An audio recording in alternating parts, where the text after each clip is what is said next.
But as I went to college and began to settle on a career path of biochemistry, where I wanted to get a PhD in biochemistry, and I was taking courses in chemistry and biology in preparation for that, I was exposed to the evolutionary paradigm.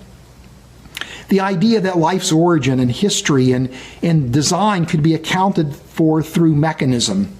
I was learning the power of what science could tell us about the world around us, and I was enamored by science and the power and the prestige of the scientific enterprise and being somebody that one day would be a scientist.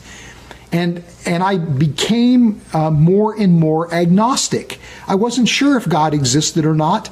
If you asked me at that time, I very well could have said, I believe in God, but it was mostly a fashionable thing to say as an agnostic at that time, going to college in the Bible Belt at a small school in West Virginia State College at that time, now West Virginia State University. But I really didn't know if God existed, and honestly, it wasn't a question that was on my radar screen. I was interested in becoming a biochemist, but I embraced the evolutionary paradigm.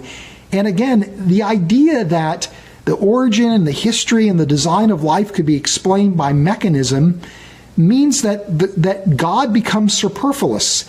And so, I wouldn't say that it demonstrated to me that God could not exist. It's just that, again, why did I need to believe in God when science could explain everything about the world around me?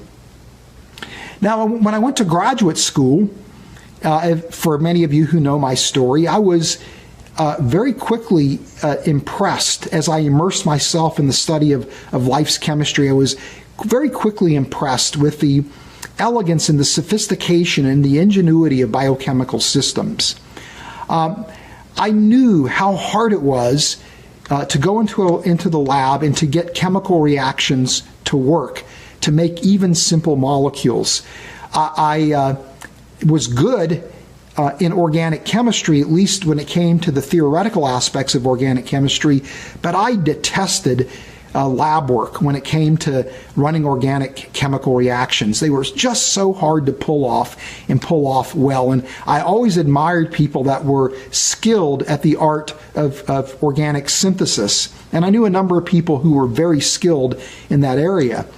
But when I recognized how hard it was for me to manipulate chemicals to get them to do what I wanted, and then you look at the nature of biochemical systems that are so sophisticated and elegant and ingenious, it begs the question, where do these systems come from? And this is the origin of life question.